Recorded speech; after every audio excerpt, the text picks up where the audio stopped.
චක්ඛවාලේසු අත්‍රා ගච්ඡන්තු දේවතා සද්දම්මං මුනි රාජස්ස සුනන්තු සග්ග මොක්ඛදං ධම්මස්සවන කාලෝ අයං බදන්තා ධම්මස්සවන කාලෝ අයං බදන්තා ධම්මස්සවන කාලෝ අයං බදන්තා නමෝ තස්ස භගවතු අරහතෝ සම්මා සම්බුද්දස්ස නමෝ තස්ස භගවතු අරහතෝ සම්මා සම්බුද්දස්ස නමෝ තස්ස භගවතු අරහතෝ සම්මා සම්බුද්දස්ස කම්මස්ස කාමානව සත්තා කම්ම දායාදා කම්ම යෝනි කම්ම බන්දු කම්ම පටිසරණා කම්මං සත්තේ විභජති යදිදං හීනප්පනීත තායාති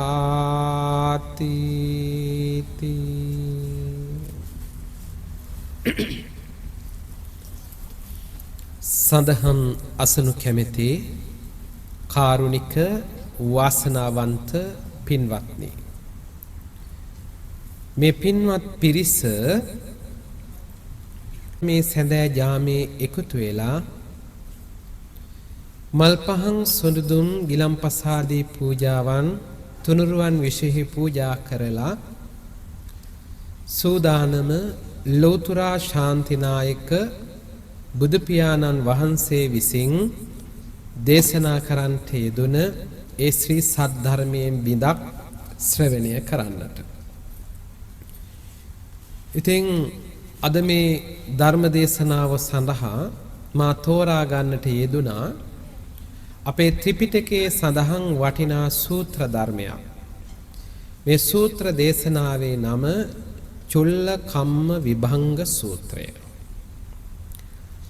චුල්ල කියන්නේ චූටි. කම්ම කියන්නේ කර්ම. විභංග කියන්නේ බෙදනම.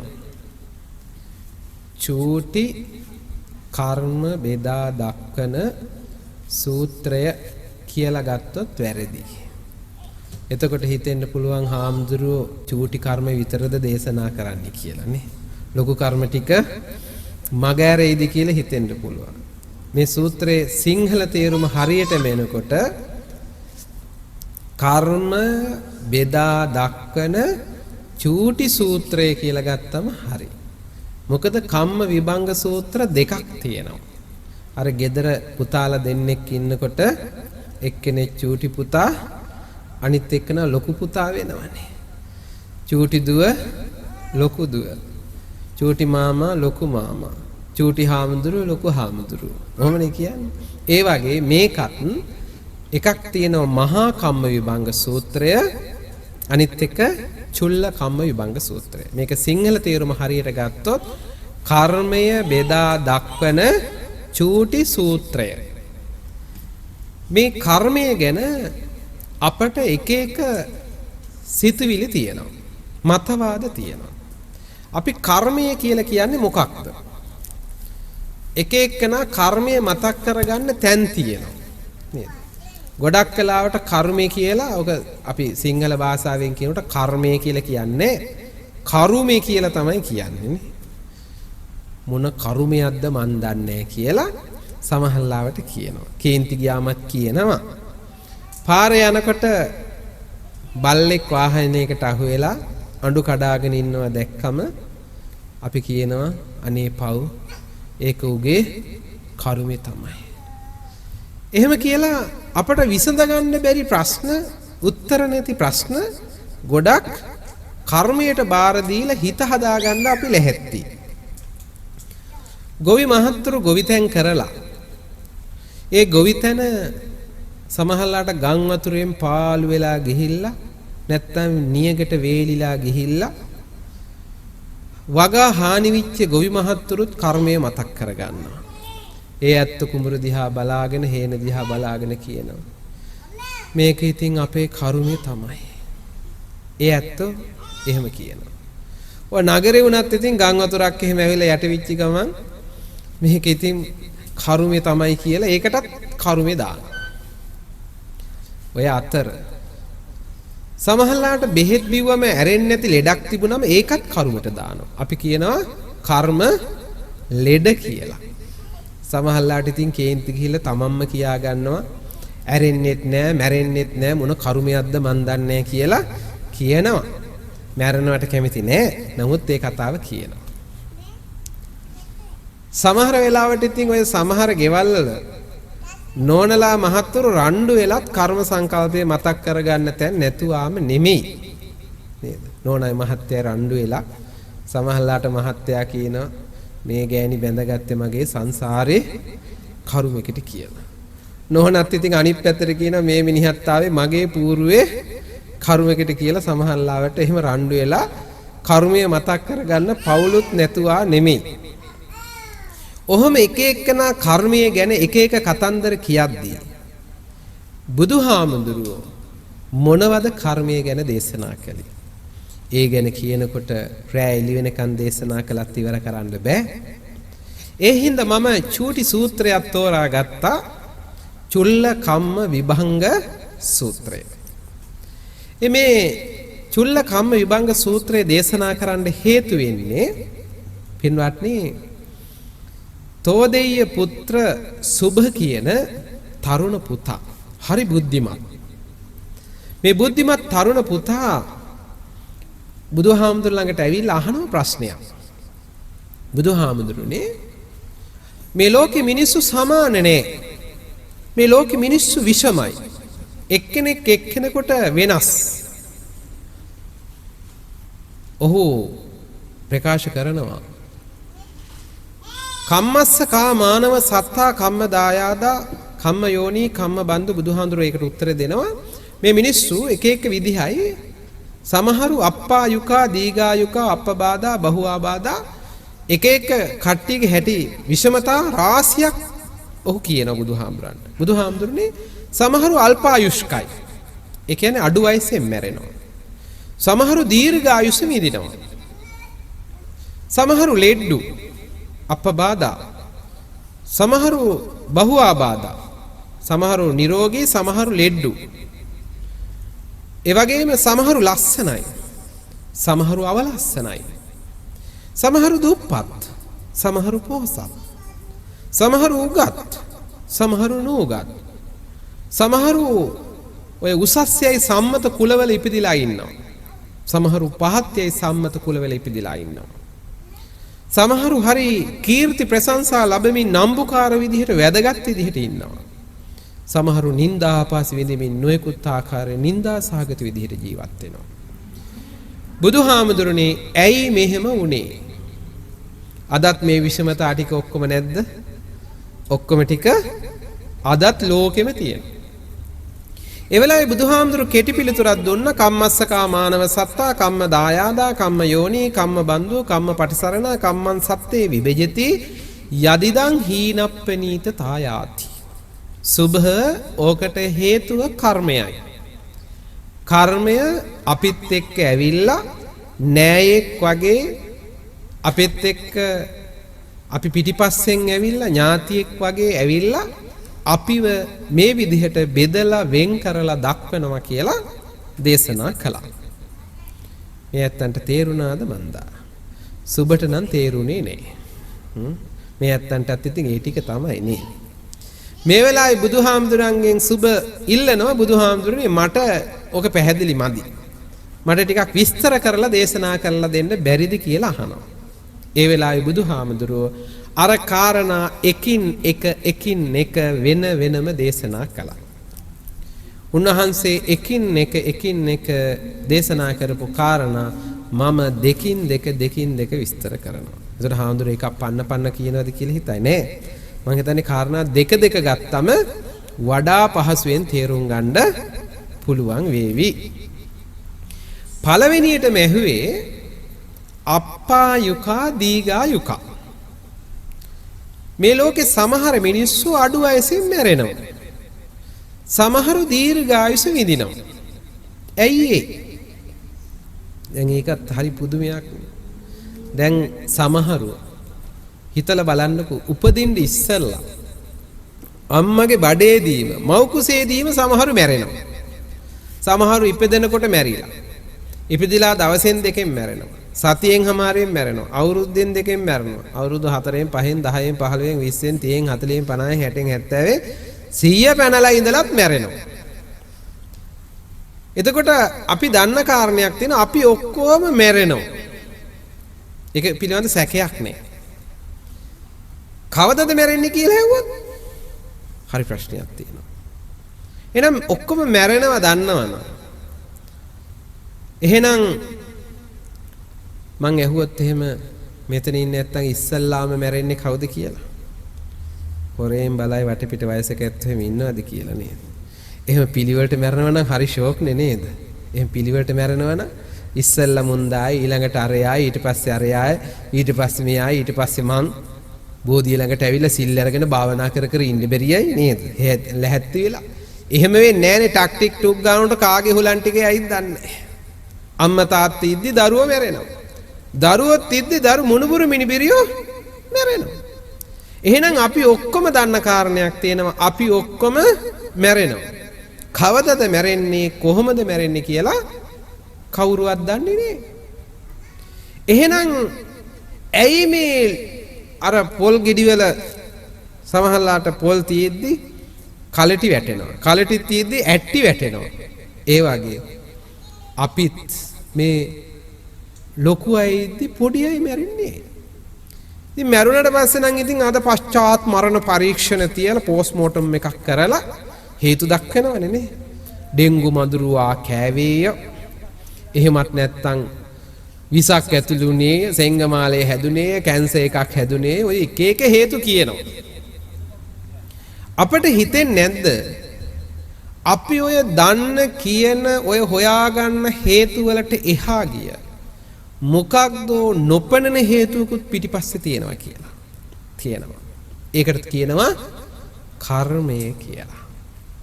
ඒක තමයි අපිට නොපෙනෙන, පේන්නේ නැති හේතුව. දැන් ඔක හොඳටම පේනවනේ දැන් සමහර වෙලාවට ගමක හොඳට අම්මලා තාත්තලා දරුවගේ මදුරුවෙක් වහන්න දෙන්නේ නැතුව මම මේ ලංකාවත් එක කියන්නේ මෙහි අත්දැකීම් මට නැති නිසා. එතකොට මදුරුවෙක්වත් වහන්න දෙන්නේ නැතුව බොහොම මලක් වගේ ආදර රැකගෙන ඉන්න දරුවගෙම ඩෙන්ගුවා කාලා. අර සමහරලාට හිඟන කොල්ලෝ එහෙම ඉන්නව පාරවල් අයිනේ දූවිලි වහනවා මදුරුව කනවා මුණ ඩෙන්ගුවෙක්වත් කාලා නැහැ. උණක් හෙම්බිරිස්සාවක්වත් නැහැ. ඇයි එහෙම උනේ? දන්නේ ඉතින්. මේක තමයි හේතුව. එහෙනම් සංසාරේ අකල් මරණ වලට අකාලේ මිය යන්න හේතුව කර්මයයි. මොකද්ද කර්මය? පළවෙනි ශික්ෂාපදය. පාණාතිපාතා වේරමණී සික්ඛාපදං සමාදියා. මේ ලෝකේ කවුරු හරි පරපණ නසයිද කෙනෙක්ගේ ජීවිතේ නැති කරයිද ඒ තැනැත්තා මරණින් මතු අපාගාමී වන්නේය. අංක 1ටම සත්තු මරණ අය, සත්තු කියලා කියන්නේ මනුස්සයත් ඇතුළුව, ඒ සත්ත්ව ඝාතනය කරන අය මරණින් මතු උපදින්නේ අපායේ. ඒ අපායේ ඉපදිලා නැවත මනුස්ස ලෝකේ සත්ත්ව ලෝකේ කොහේ ඉපදුනත් ඒ අයට දීර්ඝායුෂ නැහැ. ඒ අය අඩු වයසින් මිය යනවා. එතකොට යම් කිසි කෙනෙක් සත්ත්ව ඝාතනය නොකරයිද, සතුන්ට ආදරය කරයිද, සතුන් මරණයෙන් මුදවයිද, සත්ත්ව ජීවිත රැක ගැනීමට කැප වෙලා කටයුතු කරන්නේද, ප්‍රාණඝාතය නොකරන්නේද, ඒ අය මරණින් මතු සුගතිගාමී වෙනවා, දිවි ලෝකෙ උපදිනවයි කියලා බුදුහාමුදුරුවෝ පෙන්වනවා. ඒ වගේම ඊට පස්සේ සුගතිගාමී වෙලා දෙව්ලොව උපදිලා නැවත මනුස්ස ලෝකේ සත්ත්ව ලෝකේ කොහේ ඉපදුනත් ඒ අය දීර්ඝායුෂ විඳිනවා. එතකොට අඩු වයසේ මිය යෑමේ හේතුව ප්‍රාණඝාතයයි. ඊළඟට බුදුහාමුදුරන්ගෙන් අහනවා බුදුරජාණන් වහන්සේ අප්පා යුකා දීගා යුකා සමහර ඇත්තෝ ලෙඩ්ඩු සමහරු හරි නිරෝගී. දැන් බලන්නකෝ මේක සමාජයේ හරි පුදුමයි. සමහරු ඉන්නවා ටිකක් ආඩම්බරෙන් ඉන්නේ. සමහරු කියන්නේ මං නම් තාම ඉස්පිරිතාලෙක ඉඳලා නැහැ. සමහරු කියන්නේ මං නම් තාම මතක ඇති කාලෙක බෙහෙත් පෙත්තක් බීලා නැහැ. එහෙම ඉතින් කලාතුරකින් තමයි එහෙම එක්කෙනෙක් ඉන්නවා නම් ඉන්නේ එහෙම කියන්නේ. ඒ අතර තවත් සමහරු ඉන්නවා ලියාපදිංචි රෝගීන්. රෙජිස්ටර් වෙච්ච ඇත්තෝ. නේද? රෝහලට ගහලා තියෙන රෝගීන් ලියාපදිංචි කිරීමේ අංශය කියලා ඉස්පිරිතාලවල ගාලම තියෙනවා ලංකාවේ. ඒ කියන්නේ රෙජිස්ටර් වෙලා. හැමදාම පෙත්ත ඕනි, උදේටත් පෙත්ත ඕනි, දවල්ටත් පෙත්ත ඕනි, රැටත් පෙත්ත ඕනි, පෙත්ත නැත්තම් මල. පෙත්තෙන් මේ යැප නැත්තොත් ඉන්නවා. සමහර උපන් දා පටන් ලෙඩ්ඩු. ඉපදිච්ච දවසේ ඉඳලා බෙහෙත් කරනවා. හැමදාම ලෙඩ. ඇයි මෙහෙම වුනේ? ඉතින් එක එක විදිහට ඉතින් අපි අර්ථකථන කරයි. ඒ අතර සමහර වෙලාවට සමහරු ඉන්නවා කිසිම ලෙඩක් දුකක් නැතුව හොඳට ජීවත් වෙනවා. දැන් බුදුහාමුදුරන්ගේ කාලේ ගත්තත් බුදුහාමුදුරුවොත් ලෙඩ වුණා පින්වත්නි. උන්වහන්සේටත් රෝග තිබුණානේ. ලෝහිත පක්ඛන්දිකා රෝගේ අවසානයේ ලේ අතිසාරයේ හැදිලා උන්වහන්සේ පිරිනුවම් පාන්නේ. උන්වහන්සේට කොන් දෙක එක්කමක් තිබුණා. හිසේ එක්කමක් තිබුණා. බුදුහාමුදුරන්ගේ ශ්‍රී පාදයේ තුවාල වුණා. බුදුහාමුදුරුවොත් අසනීප වලින් දුක් විඳා. බුදුහාමුදුරන් කාලෙත් නිරෝගිමත්ම හාමුදුරුවොත් ඉඳලා තියෙනවා. ඒ අතර එක හාමුදුරන් වහන්සේ නමක් තමයි බක්කුල මහරහතන් වහන්සේ. අහලා ඇති. අවුරුදු 160ක් ඉඳලා තියෙනවා. හිතන්නකෝ 160ක්. 80ක් ගිහි ජීවිතේ 80ක් පැවිදි වෙලා. අවුරුදු 80 දී මහාන වෙලා තියෙනවා. තවත් අවුරුදු 80ක් ඉඳලා තියෙනවා. 160ක් ජීවත් වුණාට බණපොතේ තියෙනවා කිඹුහුමක්වත් ගිහිල්ලා නැහැ. කිඹුහුමක් යනවා කියන්නේ මහ ලොකු දෙයක් නෙමෙයි. නමුත් උන්වහන්සේට කිඹුසුමක්වත් ගියේ නැහැ කියනවා. ඒ තරම් නිරෝගිමත් හාමුදුරුවෝ. එතකොට බක්කුල හාමුදුරුවෝ වගේ අපට නිරෝගී සුව ලැබේවා කියලා සමහරු මොකද ඔය බෙහෙත් එහෙම පූජා කරන්නේ ඒකනේ නේ. ඖෂධ පූජා කරාම වැඩියෙන් නිරෝගී සුව ලැබෙනවයි කියලා විශ්වාසයක් තියෙනවා. හැබැයි ඉතින් බෙහෙත් පූජා කරාටම මදි. මොකද මේ චුල්ලකම්ම විභංග සූත්‍රය බලනකොට ඒක පේනවා. එහෙමනම් ඉතින් බෙහෙත් පූජා කරලා අපට ඕන දෙයක් කළොත් හරි. දැන් මේකේ සඳහන් වෙනවා එහෙම බෑ. දැන් අද අපේ ගත්තොත් එහෙම ගොඩාක් ඇත්ත බෙහෙත් පූජා කරන්න හරි කැමතිනේ. මම දන්නේ ලංකාවේ නම් පුදුම විදිහට බෙහෙත් පූජා කරනවා. අපිට ඉතින් ඇති වැඩකුත් නැහැ. ඕනි බෙහෙත් සල්ලි වලට ගන්නවා. ඕන නැති බෙහෙත් ඇති තරම් පූජා කරන බෝධීන් වහන්සේටත් ඒ වගේ. දැන් මේ සැරේ අපේ පන්සලේ කටින පින්කම තිබුණානේ. කටින පින්කමට අර හදනවනේ ගහක්. කප්රුක පූජා කරපෙව්වා ගෝණි දෙකක් තනි කරම කසාය පැකට්. ගෙනෙල්ල ගොඩ ගහලා අය ඔක්කොම නිරෝගී සුව ලැබේවා කියලා ගෙනලා ඉතින් ගෝණි දෙකක් ගොඩ ගහලා තියෙනවා. ඉතින් අපි දවසට එක ගානේ වැළඳුවත් ඉතින් අවුරුද්දම මර කසාය බොන්නේ නේද? ඉතින් සමහරවිට දායකයන්වත් හිතන්නේ අර නිරෝගී සුව ලැබේවා කියලා කසායම පූජා කරනවා. හැබැයි කසාය බෙහෙත් පූජා කිරීමෙන් නිරෝගී සුව ලැබෙනවා. ඒක ආනිසංස බොහොම අඩුයි. ඊටත් වඩා ආනිසංස ගෙන දෙන්නේ කොහොමද කියලා චුල්ලකම්ම විභංග සූත්‍රයේ බුදුහාඳුර පැහැදිලි කරනවා. පින්වත්නි මෙහිදී උන්වහන්සේ පැහැදිලි කරනවා හත් වෙනවා සත් වෙනවා දණ්ඩේනවා. දැන් ගොඩක් වෙලාවට මෙහෙ මන් දන්නේ ලංකාවේ නම් ඉන්නේ ගොඩක් හරිය චණ්ඩි. පොඩ්ඩ වරදින්න බෑ. හතර හන්දි කඩනවා කියාගෙන යන්නේ නේද? හරි චණ්ඩි පොඩ්ඩ වරදින්න බෑ ගා ගන්නමයි යන්නේ. ගහන්න ගිහිල්ලා හත් වෙනවා. අතින් පයින් ගහනවා. අත් පයින් ගැහුවනේ. අතින් පයින් ගැහුවත් මිනිහෙකුට රිදෙනවනේ. සමහරුන්ට එහෙම ගැහුවත් නිකන් ඇඟට නිකන් මදි වගේ. දණ්ඩ එනවා. දඬු මුගුරු වලින් ගහනවා. ඔය පොළු අරගෙන ඒ වගේන් ගහනවා. ඒ වගේන් ගැහුවත් අතපය කැඩෙනවා, තුවාල වෙනවා, රිදෙනවනේ. සමහරුන්ට ඒත් මදි වගේ. සත් එනවා. අවියායුධ වලින් කොටනවා, ගහනවා. ඒ කාලෙත් එකයි මේ කාලෙත් එකයි. බුදුහාමුදුරන් කාලෙත් ගැහිලි ක්‍රම එකයි. ඔය ගහලා තියෙන අතින් පයින් ගහලා තියෙනවා, දඬු මුගුරු වලින් ගහලා තියෙනවා, අවියායුධ වලින් ගහලා තියෙනවා. අදත් ඒ වගේම තමයි. ඔය අදත් ඉතින් ආයුධ වෙනස් වෙලා ඇති. හැබැයි වෙනස් වුණාට අදත් එහෙමනේ පොඩ්ඩ වැරදිච්ච ගමන් හතර හන්දි කඩනවයි කියලා ඔය යන චණ්ඩි තමයි ඉතින් නොණ්ඩි වෙලා ඉන්නේ. ඉතින් මොකද කරන්නේ? සංසාරේ චණ්ඩිකන් දාපු ඇත්ත තමයි ලෙඩ්ඩු වෙලා ඉන්නේ. එහෙම යම් කිසි කෙනෙක් අතින් පයින් දඬු මුගුරු වලින් අවියායුධ වලින් සත්ත්ව හිංසාව කරන්නේද? සතුන්ට පහර දෙන්නේද? සතුන්ට කියන්නේ බල්ල පූසොන්ට නෙමෙයි. සත්වයෝ ඇතුළු මිනිස්සයා ඇතුළු හැම කෙනෙකුටම. කාට හරි ගහන්නේද? පහර දෙන්නේද? ඒ ඇත්තෝ මරණින් මතු අපාගාමී වෙනවා. නැවත මනුෂ්‍ය ලෝකේ සත්ත්ව ලෝකේ කොහේ ඉපදුනත් ඒ ඇත්තෝ ලෙඩ්ඩු බවට පත් වෙනවා. කවුරු හරි කෙනෙක් සත්ත්ව හිංසාවෙන් වැළකීලා සතුන්ට ආදරයෙන්, මෛත්‍රියෙන්, කරුණාවෙන් කටයුතු කරන්නේද? සත්ත්ව හිංසාවෙන් වළකින්නේද? සතුන්ට ආදරයෙන්, කරුණාවෙන් සලකන්නේද? ඒ අය මරණින් මතු සුගතිගාමී වෙනවා. දිවි ලෝකේ යනවා. නැවත මනුස්ස ලෝකේ, සත්ත්ව ලෝකේ කොහේ ඉපදුනත් ඒ ඇත්තෝ හරි නිරෝගී වෙලා උපදිනවා. එතකොට පේනවා නිරෝගී වෙන්න කරන්න ඕනේ මොකක්ද?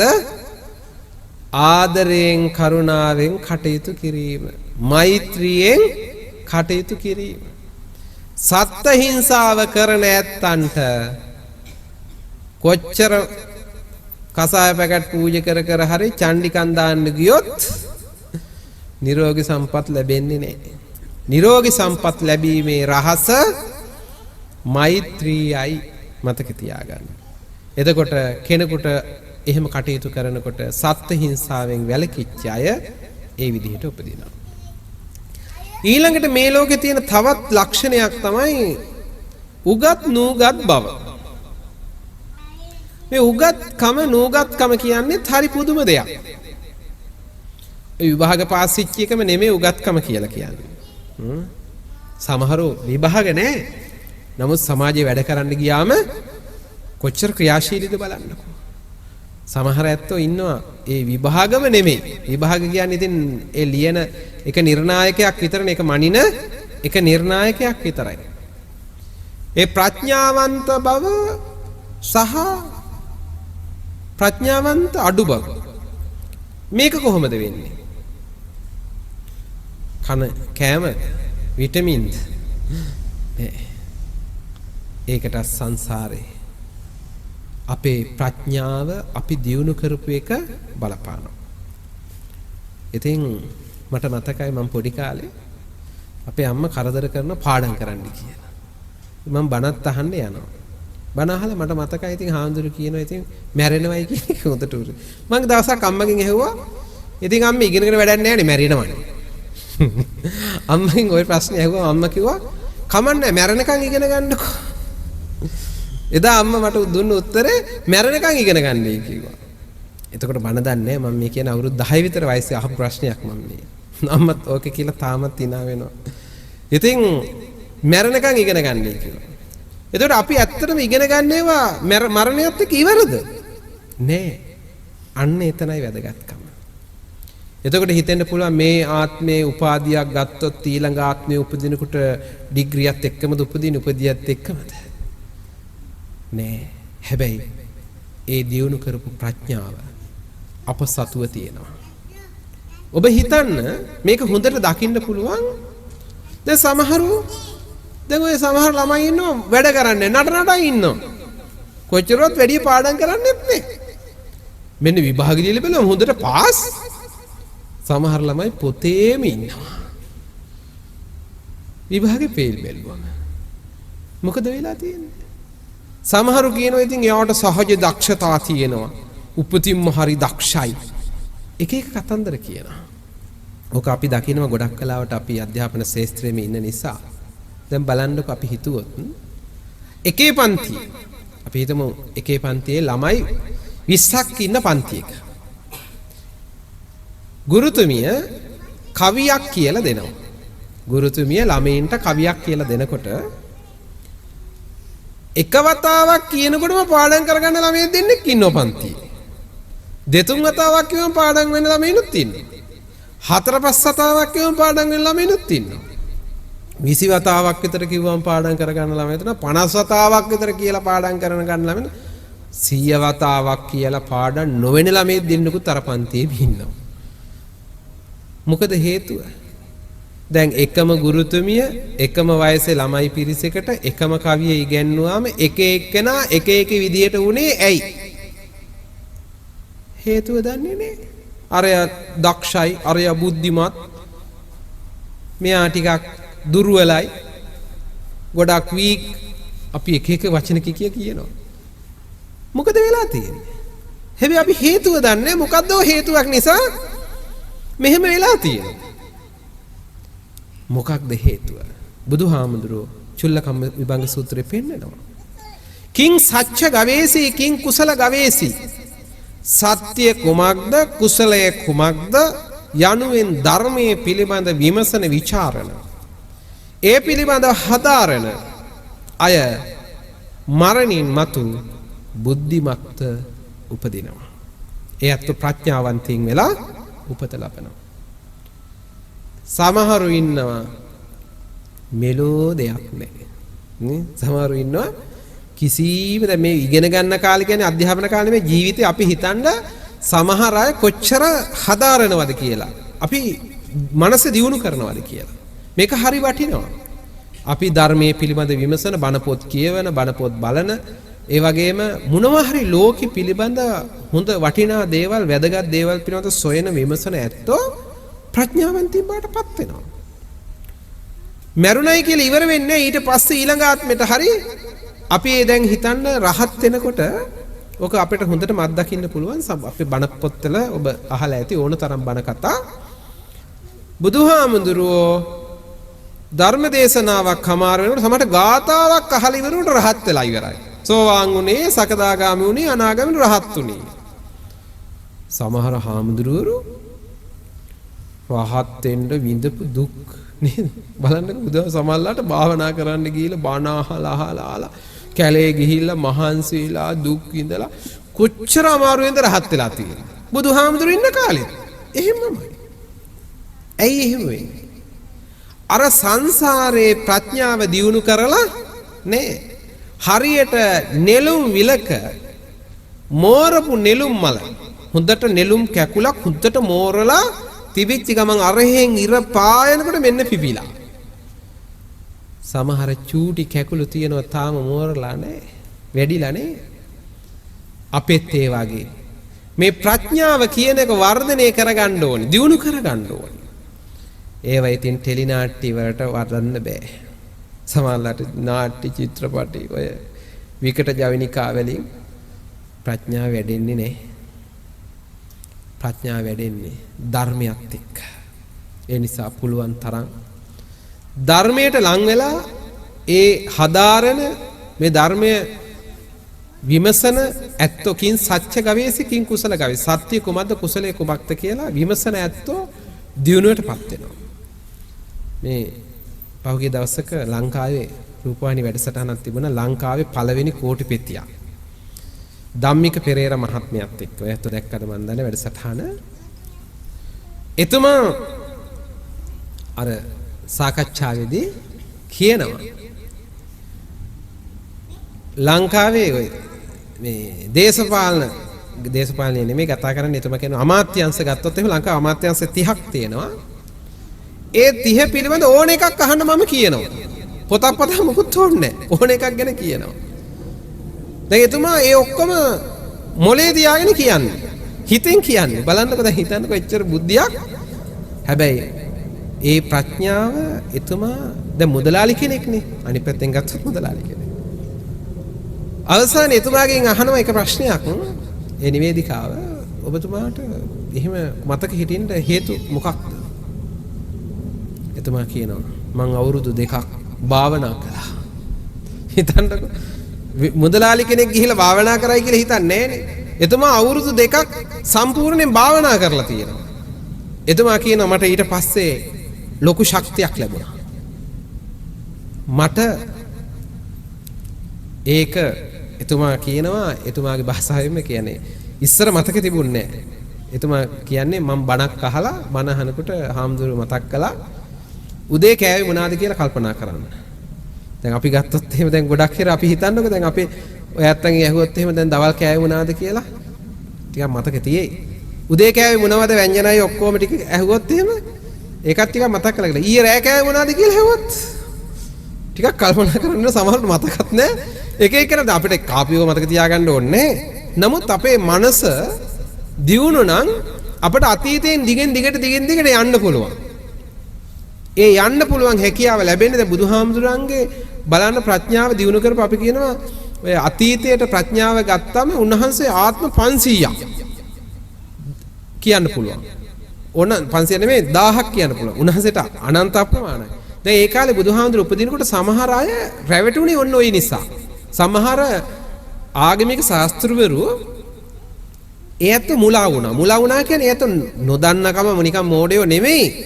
ඒ ඇත්තෝ මනස දියුණු කරලා ඒ ඇත්තෝ බලනකොට ඒ ඇත්තන්ට පේනවා ආත්ම 500යි පස්සට පේන්නේ. එතනින් එහාට එකක්වත් පේන්නේ නැහැ. එයාට පෙනීම තියෙන එච්චරයි. එයා හිතුවා එහෙනම් පටන් ගන්න මෙතන ඉඳලා. ඒ කියන්නේ ප්‍රඥාව එතනින් එහාට පේන්නේ නැති එක තේරුම් ගත්තේ නැහැ. මට පේන්නේ මෙච්චරයි. එහෙනම් එතන ඉඳලා තමයි පටන් ගන්න. අනාගතේ බලාගෙන ගියාම එයාට සමහරට ආත්ම 500ක් පේනවා. එයා හිතුවා එහෙනම් මෙතනින් ඉවරයි. ඔන්න ඔහොම තමයි උච්ඡේදවාද සාස්වතවාද ඇති වෙන්න හේතුනේ. නිකම්ම අපි සමහර අය හිතනවා මේ නිකම් මොකක්වත් නැහැ විකාරය නැහැ එහෙම නෙවෙයි මේ ඉපදෙන්නේ නැහැ මැරෙන්නේ නැහැ අතනින් ඉවරයි මෙතනින් ඉවරයි. එහෙම නෙමෙයි. ඒගොල්ලෝ භාවනා කරලා දියුණු කරලා ඒ ඇත්තන්ගේ දෘෂ්ටිවාදයේ සීමා පැනුනේ ඔතනත් එක්ක. හැබැයි බුදුහාමුදුරුවෝ අතීතයට මේ ආත්මෙ නෙමෙයි සංසාරේ යටටම ගෙනියන්න පුළුවන්. දැන් අපිටත් මේ හැකියාව ඇති වෙන්න නම් මොකද කරන්න ඕනේ? අපිත් මේ ප්‍රඥාව වර්ධනය කරගන්න කින් සත්‍ය ගවේෂයකින් කුසල ගවේෂී සත්‍ය කුමක්ද කුසලයේ කුමක්ද මේක වඩන්න ඕනේ හොයන්න ඕනේ. ඒ කියන්නේ බණපොත් කියවන්න ඕනේ බණපොත් ඒ වගේම පරිහරණය කරන්න ඕනේ ධර්මය හදාරන්න ඕනේ ධර්ම සාකච්ඡා කරන්න ඕනේ භාවනා කරන්න ඕනේ. මේ පිළිවෙල කරගෙන යනකොට ප්‍රඥාව වර්ධනය වීම සිද්ධ වෙනවා. එහෙම කිසිවක් නැතුව අර එදිනෙදා ඔය කාලා අර කියන උපන්නාට මේ ලොව වෙනෙනවා විනා ඔහේ අමුදවරුවන් රකින්නවා විනා කියලා. ඉතින් සමහරු ඉන්නවා හරියට කාකෝපි ජීවිති චිරාය බලින්ච බුන්තේ. හරියට කාක්කෝ වගේ ජීවිත තියෙනවා. කපුටු ජීවිත. කාක්කට උදේ පාන්දරම ඌට වැඩ තියෙන ජොබ් එකට යන්න උදේ පාන්දර නැගිනවා. කම්මැලි නෑ කාක්කෝ අපි වගේ. ගොඩක් හරි මිනිස්සු කම්මැලිනේ. ඌ කම්මැලිනේ උදේ පාන්දර නැගිටිනවා. නැගිටලා යනවා ජොබ් එකට. මොකද ජොබ් එක? හොයාගෙන කන එක. උගේ ජොබ් එක හොයනවා කනවා. රෑ වෙනකම්ම හිව්වා කෑවා. ආවා නවාතනට ආව නිදාගත්තා. ආයනි පහුදු දෙයට යනවා හොයාගෙන කනවා. සමහර මිනිස්සුත් කාක්කෝ වගේ. මොනාහරි ටිකක් හොයාගත්තා, තම්බ ගත්තා කෑවා. ධර්ම බණ ඕනන්නෙත් නෑ, පන්සල් ඕනන්නෙත් නෑ, සමිති සමාගම් ඕනන්නෙත් නෑ, මොකක්වත් ඕනේ නෑ. මොනාහරි ටිකක් අර හොයාගෙන කාලා ජීවත් වෙලා හිටියොත් ඇති ඉන්නකම් මැරෙන්නේ නැතුව මැරෙනකම් කොහොම හරි මොනවා හරි ටිකක් ගෙනාව හොයාගත්තා. ළමයි ටිකයි මොනවා හරි තම්බ ගත්තා, ඒ හොයාගත්තා කෑවා. ඉන්නේ ටිකව සතුටු වෙන්න ඕන නම් බොනවා නම් බිව්වා, කනවා නම් කෑවා, නටනවා නම් නැටුවා. ආයේ එතනින් පස්සේ ඊළඟ ආත්මයක් හරි සමිති සමාගමක් හරි ඊළඟට සමාජයට වැඩක් කරන්න හරි අනාගතය ගැන හිතන්න හරි මොකක්වත් නැහැ. ඔය සමහර වෙලාවට මම දැක්ක බස් වල ගහලා තිනවා සමහර බස් වල එදා වේල ට්‍රැවල්ස් කියලා. කොහොම හරි එදාට කීයක් හරි හොයාගෙන කන ඒ කියන්නේ එහෙමයි. එදා මොන හරි ටිකක් හොයාගත්ත කීයක් හරි හොයාගත්ත ගෙදර ගියා කෑවා. හෙට වැඩ නැත්තම් ආයි ණය වෙනවා. නැත්තම් ඒ ඇත්තන්ට එදා වේල කමයි. ඒ වාගේ නැතුව අපි මේ ප්‍රඥාව දියුණු කරන්න මොලේ දියුණු කරගන්න වෙහෙස ගන්න උනන්දු වෙන ඇත්තෝ බුද්ධිමත් වෙලා උපදිනවා. ඊළඟ කාරණේ තමයි ලස්සන අවලස්සන ભેදය. මේකත් ඉතින් ලෝකේ හැමදාම තියෙන එකක් නේ. ලස්සන වෙන්න කවුද අකමැති? එහෙම නෑ ඉතින් අකමැති නම් ඉතින් පිස්සු වෙන්න ඕනේ නේද? ලස්සන වෙන්න හැඩ වෙන්න හැම කෙනෙක් කැමතියි. වයසට ගියාම නම් ඉතින් ඔය ආච්චි අම්මලා එහෙම කියනවා නේ මේ නැහින දෙහින කාලේ අහවල් ලස්සනක්ද හාමුදුරනේ කියලා. ඒ බොරු. එහෙම කිව්වට එහෙම කියන නැත්තන්ට බලන්න ඕනේ ලබන සතිය වෙඩින් එකක් තියෙනවා කියලා කියන්නකෝ බලන්න. දාන මේකප් පාර කොහොමද කියලා බලන්න.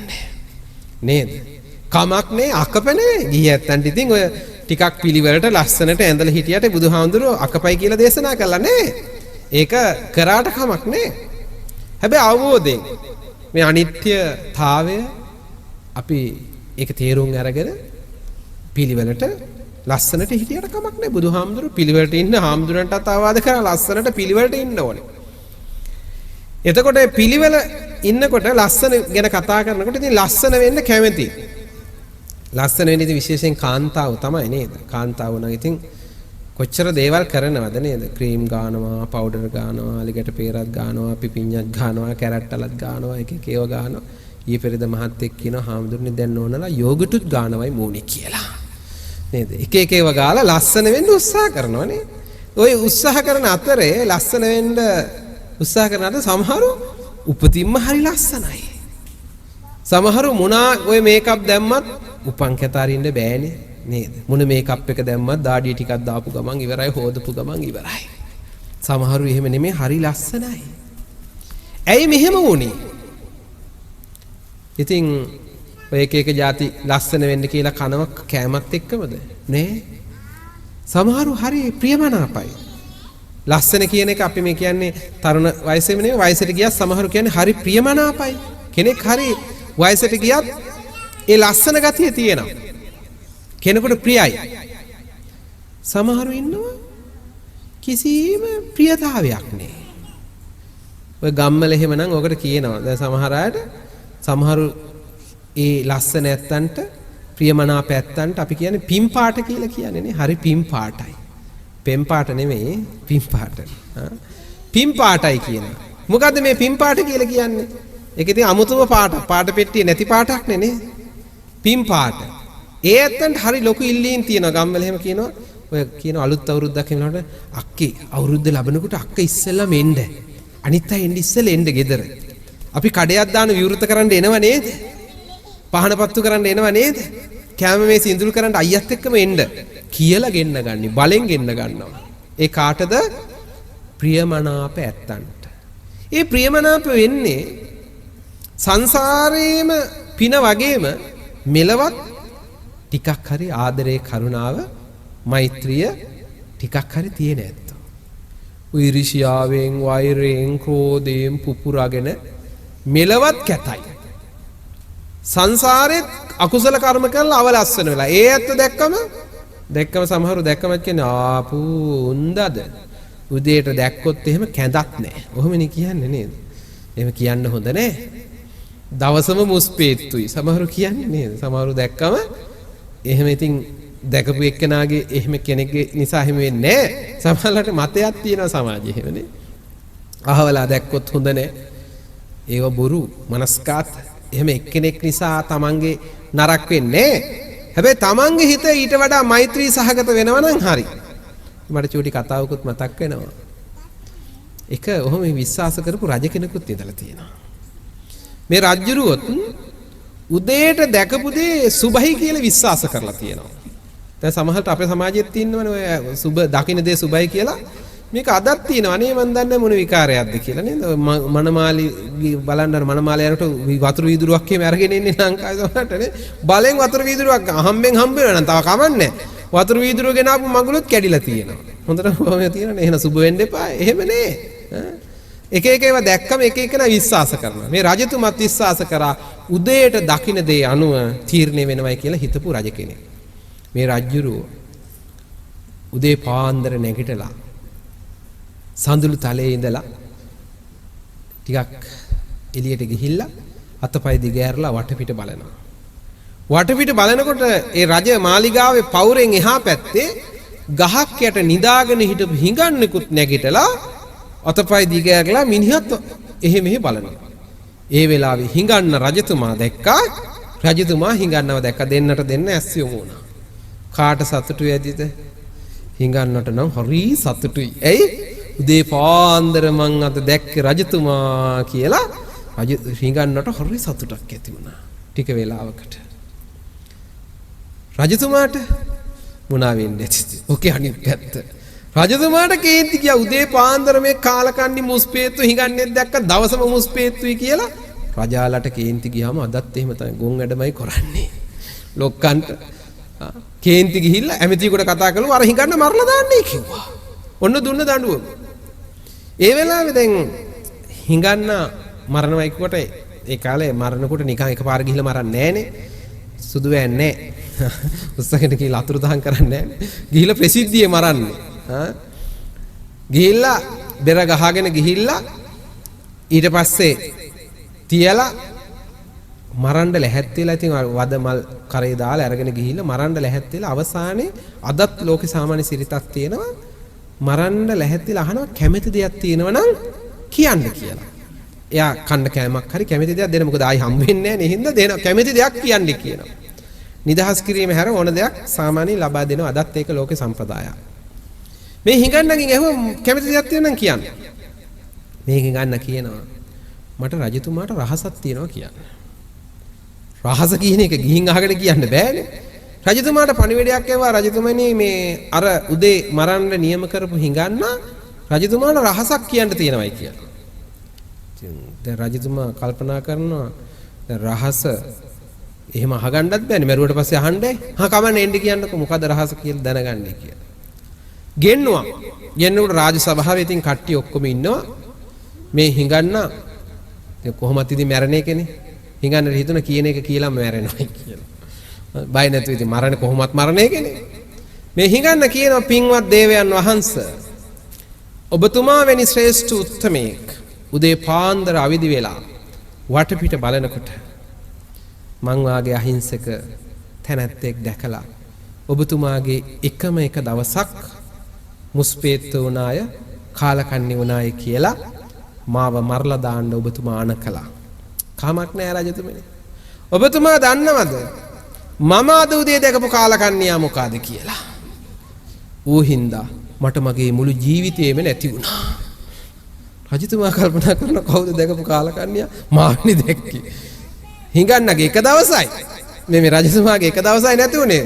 මෙයා කියනවා මගේ මුළු ජීවිතේම නැති වුණා මම දැකපු කාලකන්ණි මිනිස්සයා හින්දා. කට්ටිය දන්නේ නැහැ නේ දැක්කේ කවුද කියලා. මොකද හේතුව දන්නේ නැහැ නේ. රජතුමා ඊට පස්සේ හිඟන්න මැරුවේ නේ. නිදහස් කළා. ඇයි නැත්තම් රජතුමා කාලකන්ණියා වෙනවනේ. ඉතින් ඒ වගේ සමහර වෙලාවට අපි කවුරු හරි දිහා බලලා අනේ මූ දැකලා මගේ නැත්තම් මේ පුජ්‍යලයි හින්දා මගේ ගමනම මුස්පේත්තු වුණා දවසක් මුස්පේත්තු වුණා කියනකොට මෙයා දැකලා අනිත් එක්කෙනාගේ සතියක් මුස්පේත්තු වෙලාද දන්නේ. ඒ හින්දා අපි කවදාවත් කවුරුවත් දිහා පහත් කරලා බලන්න එපා. බුදුහාමුදුරු කියලා දුන්නේ ඒකයි. හැම කෙනෙක් දිහාම අපි ආදරයෙන් මෛත්‍රියෙන් කරුණාවෙන් බලනවා නම් ඒ කවුරුවත් ඒ අපට නරක වෙන්නේ නැහැ. ඒ නරක පුජ්‍යලයක් නිසා අපේ ගමනකට අපේ වැඩකට හානියක් බාධාවක් කවදාවත් වෙන්න විදිහක් නැහැ. ඇයි? අපේ හිතේ ආදරේ මෛත්‍රී කරුණා සිතුවිලි ඇති කරගන්න ඕනේ. බුදුහාමුදුරු පෙන්නනවා. කෙනෙක් ලස්සන වීමේ රහස මෛත්‍රියයි. කේන්ති ගන්න, තරහ ගන්න අය මෙලවත් කැත වෙනවා. නිකන් කියමනට කියනවා කේන්ති ගන්න එපා ඉක්මනට වයසට යනවා කියලා. ඉක්මනට වයසට යනවා නෙමෙයි කැත වෙනවා. එහෙම කේන්ති ගන්න තරහ ගන්න නපුරු අය මරණින් මතු අපාගාමි වෙනවා. ආදරයෙන් මෛත්‍රියෙන් කරුණාවෙන් කටයුතු කරන අය දිවි ලෝක යනවා. මැරිලා උපදින්නෙත් ලස්සන වෙලා. දැන් ඔබ හිතන්නකෝ. ඔබ වැඩියෙන්ම ආදරය කරන කෙනා ගැන හිතන්නකෝ. කාටද වැඩියෙන්ම ආදරේ? අම්මට, තාත්තට, දුවට, පුතාට, නෝනාට, මහත්තයාට කාට වුණත් කමක් නෑ. වැඩියෙන්ම ආදරය කරන කෙනාට කේන්ති ගියාම ඒ මූණ කොහමද? ලස්සනද? අපි හිතුව අම්මට කේන්ති ගියාම අම්මාගේ මූණ ලස්සනද? මූණ ලස්සනදනේ. අපි කේන්ති ගිය මූණ දිහා කී වතාවක් බලනවද? සැරේද? දෙසරේද? එකමාරද මන් දන්නේ. එකමාර කිව්වේ කේන්ති ගිය මූණ දිහා බලනවා අහක බලා ගන්නවා. ඊට පස්සේ හොරේන් බලනවා ඇත්තටම කේන්ති ගිහිල්ලාද කියලානේ. කේන්ති ගිහිල්ලා නම් අම්මට කොච්චර ආදරේ වුණත් අම්මගේ මූණ දිහාවත් බලා ඉන්න කැමති නෑ. හිමීට මාරු වෙලා යනවා. ඇයි බයේද? කැතේ. අපට කොච්චර ආදරේ කරන කෙනෙකුට වුණත් කේන්ති ගියාම එයාගේ මූණවත් බලන්න ආසා නෑ. එහෙනම් මට කේන්ති ගියාම මගේ මූණත් ඒ වගේම කැතයි. කවුරුවත් බලන්න කැමති නෑ. අපි තේරුම් ගන්න ඕනේ ওই ටික. ඒ හින්දා කවුරුවත් කේන්ති ගන්න නම් එපා. තරහ ගන්න නම් එපා. තරහ ගන්න, කේන්ති ගන්න නපුරු සිත් ඇති අය උපදින්නේ අවලස්සන වෙලා. ආදරයෙන්, මෛත්‍රියෙන්, කරුණාවෙන් කටයුතු කරන අය මෙලවත් හරි ප්‍රියමනාපයි. මැරිලා උපදින්නේ ලස්සන රූපයක් ඇතුව බුදුහාමුදුරු පෙන්වුවා. ඒ වගේම තවත් සමාජයේ ભેදයක් තියෙනවා, දුප්පත් පොහොසත් ભેදය. මේ ඇත්ත වගේ මේ ලෝකේ ඔක්කොම පොහොසත් නැහැ. හාමුදුරන්ට වැරදුනාවක්ද මන් දන්නේ නැහැ. මේ ඇත්ත වගේ පොහොසත් කියලා කියන්නේ ඉතින් අපි ගැන හාමුදුරු දන්නේ මේ වැඩම කරලා අද මන් දන්නා මේ ඇත්ත ඔක්කොම පොහොසත්. ඔය කියන ඇත්තේ රටේ ඉන්න හින්දා වෙන්නේ නැතිනේ. නෑ. ඔබ හිතන්නකෝ. දුප්පත පොහොසත්ද කියලා ඔබම තීරණය කරන්න. අපිට මේ දුප්පත් පොහොසත් දේදය අපි කිව්වට මේක ලෝකේ එදත් තිබුණා අදත් තිබුණා හෙටත් තියෙනවා. රෑ වීගෙන එනකොට අපි ඔක්කොම ලංකාවේ නිසා ලංකාව ගැන හිතමුකෝ. මෙහෙ කියන්න මම දන්නේ නේ. රෑ වීගෙන එනකොට රෑට නිදා ගන්න තැනක් නැතුව කඩයක් වහනකම් බලාගෙන ඉන්න මිනිස්සු කොච්චර ඉන්නවද? කඩපිලේ බුදිය ගන්න. දහස් ගාණක් ඉන්නවා.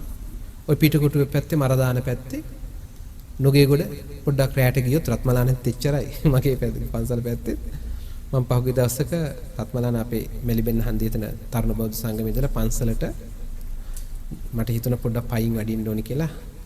කිලෝමීටර් භාගයක් නැති තරම් රැය වඩිනකොට රැය 11ක් පහුවෙලා කීප දෙනෙක් බුදියන් ඉන්න. මම නිකන් ඊට පස්සේ ගැන්නා. 11 දෙනෙක් ඒ ටිකේ ඉන්නවා මම බැලුවම රැය. මේ කඩ ඉස්සරහා බුදියාගෙන ඉන්න අය.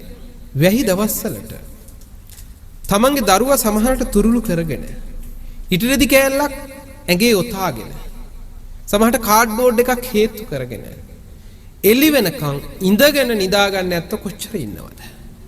ඒ ඇත්තන්ට නිදා ගන්න තැනක් නෑ. රෑ වෙනකොට කී දෙනෙක් අද නිදාගන්නේ කොහෙද කියලා කල්පනා කරන මිනිස්සු කොච්චර ඉන්නවද? මේක ලෝකෙම ඉන්නවද? ඇමරිකාවේ ගත්තත් හෝම්ලස්ලා කියලා සෑහෙන්න ඉන්නවා. තැන් වල බෝක්කුයට එහෙම කඩපිල්ලල එහෙම ඉන්නවා. නිදාගන්න තැනක් නෑ. ඔය ඇත්තන්ට රෑ නිදාගන්න ගියාම ප්‍රශ්න තියෙනවා. මම දන්නවා. ඔය ඇත්තන්ට තියෙන ප්‍රශ්නේ ඔක නෙමෙයි. එහා ගෙදර නිදා ගන්නවද මෙහා ගෙදර නිදා ගන්නවද? උඩ තට්ටුවේ නිදා ගන්නවද යට තට්ටුවේ නිදා ගන්නවද? එහා කාමරේ නිදා ගන්නවද මේ කාමරේ නිදා ගන්නවද? ෆෑන් එක දානවද AC එක දානවද? ජනෙල් ඇරලා නිදා ගන්නවද බිම නිදා ගන්නවද? ඇඳේ නිදා ගන්නවද මෙට්ට දාලා බිම බුදිනවද? ලංකාවේ නම් කොයිල් පත්තු කරනවද නිකන් බුදිනවද? නෙට් දානවද නේ? නිදා ගන්න ක්‍රම තෝරගන්න බැරි ප්‍රශ්න තමයි අපිට තියෙන්නේ. නිදා ගන්න ක්‍රම තෝරගන්න බැරුව අපි දඟලනවා අර ඇත්තෝ නිදාගන්න තැනක් නැතුව තැනක් හොයනවා. කෑම ගැන කන්න ගියාම කෑම සමහර ඇත්තෝ බඩගින්නට මොනවද කන්නේ කියලා කල්පනා කරනවා. හෙට එළි වෙනකොට දරුවන්ට කන්න දෙන්නේ මොනවද කියලා. කන්න දෙයක් නැතුව බඩගින්න කල්පනා කරනවා. අර පහුගිය දවස්වල ඇත්ත දකින්න ඇති අර අනුරාධපුර රෝහලට අම්මයි ළමයි ටිකයි ගෙනලා බැලුවම ඒ ඇත්තන්ට සීනි අඩු වෙලා ඇඟේ. මොකද කියලා බැලුවම දවස් 3ක් කන්නම දෙයක් නැතුව ඒතු කරවිල තම්බගෙන කාලා. ලොකු කරවිල වැලක් තිබිලා ඒකේ තිබුණ කරවිල හිතන්නකො කන්න පුළුවන්ද කියලා තිත්තයිනේ. කන්නම දෙයක් නැතුව කරවිල තම්බලා වතුර අයින් කළා මේ අතෝ දරුවන්ටත් එක කාලා අවසානයේ කරවිල වෙලා තිත්ත ගතියත් වැඩි සීනි අඩු වෙන නිසා ඒත්තෝ අවසානයේ බැලුවම දවස් 3ක් කරවිල විතරයි කාලා තියෙන්නේ. කන්නම දෙයක් නැතුව. බලන්නකො ඒ වගේ කතා අපිට අහන්න ලැබෙනවා. එතකොට ලෝකේ රෑ වෙනකොට එළි වෙනකොට බඩ පුරව ගන්න කෑමක් නැතුව මේ ලෝකේ ඔය අප්‍රිකානු රටවල එහෙම ගත්තම බඩගින්නේ කොච්චර මිනිස්සු මැරෙනවද? බඩගින්නේ කන්න දෙයක් නැතුව. කියා ගන්න විදිහක් නැතුව. ඒ අතර ඔය ඇත්තන්ටත් කන්න ගියාම ප්‍රශ්නනේ. ඔය ඇත්තන්ට තියෙන ප්‍රශ්නේ ඔක නෙමෙයි. මොනවාද කන්නේ? ඉන්දියාප්ප කමු. නෑ බත් කමු. නෑ පිට්ටු කමු. නෑ ෆ්‍රයිඩ් රයිස් කමු. නෑ කොත්තු කමු. රොටි කමු පාන් කමු නේද? කන જાතිය තෝරගන්න බෑ. තියෙන ප්‍රශ්නේ ඕක. කන්න ගියාම මොනවද කන්නේ කියලා තෝරගන්න. සමහර අය ඉන්නවා. වෙහි දවසට සීතලට කහට කෝප්පයක් බොන්න බැරුව. සීනි කිලෝ 1යි තේකොළ කිලෝ 1යි ගෙල්ල නෙමෙයි සීනි 100ක් අරගෙන තේකොළ ග්‍රෑම් 50ක් අරගෙන කහට කෝප්පයක් වක් කරගෙන බොන්න විදිහක් නැතුව උණු වතුර එකක් නිකන් බොන ඇත්තෝ ඉන්නවා. කහටයක් කෝප්පයක් බී ගන්න බැරුව හූල්ලා එහෙම කල්පනා කරන ඇත්තෝ ඉන්නවා. ඔය ඇත්තන්ටත් බොන්න ගියාම ප්‍රශ්නේ නේ. ඔය ඇත්තන්ට තියෙන ප්‍රශ්නේ ඔක නෙමෙයි. අපි දන්නවනේ ගෙවල් වල වැඩියම හාමුදුරනේ මොනවාද වළඳන්නේ? කිරි දාලා කෝපි එකක්, ඉඟුරු දාලා කහට එකක්, කූල් ඩ්‍රින්ක්ස් එහෙමත් තියෙනවා හාමුදුරනේ. කූල් ඩ්‍රින්ක්ස් ඒවත් තියෙනවා, හොට් ඒවත් තියෙනවා, ඉඟුරු දාපු ඒවායි, කිරි දාපු ඒවායි, කෝපි දාපු ඒවායි, ಜಾති ගොඩයි. මොනවද බොන්නේ කියලා තමයි ඔය ඇත්තන්ට තියෙන ප්‍රශ්නේ. බොන ಜಾතිය තෝරගන්න බෑ. අර ඇත්තන්ට බොණ්ඩ දෙයක් නැතිව කල්පනා කරනවා. අඳින්න ගියත් ඔච්චරයි. අඳින්න ගියාම සමහර වෙලාවට අඳින්න ඇඳුමක් නෑ. ඇඳුමක් නෑ කියන්නේ ඔය දුර පළාත්වල අපි දන්නවා සමහර ළමයි ඉස්කෝලේ එන්නේ. ඇයිද ආවේ නැත්තේ කියලා ඇහුවම සමහර දුවක් කියනවා ඊයේ රෑ ගවුම හොදලා වැලේ දැම්ම රෑ වැහැලා. ගවුම තෙමිලා. ඇඳගෙන යන්න එකක් නෑ. ඉතින් ඇඳගෙන යන්න එකක් නැති හින්දා අනිත් පහුද ඉස්කෝලේ යන්නේ. සමහර කලිසම වල්ලා රෑ වනලා රෑ මැද වැහැලා උදේ ඇඳගෙන යන්න කලිසමක් නෑ. සමහර අය තෙත කලිසම සමහර තෙත ගවුම පොල් කට්ටක් දාගෙන ඒක මැදලා අර තෙත වේලනකම් ඉස්ත්‍රීකේ මැදලා තෙත ඇඳුම ඇඳගෙන යන ඇත්තෝ ඉන්නවා. ඒ කියන්නේ ඇඳුමයි දෙකයි තියෙන්නේ.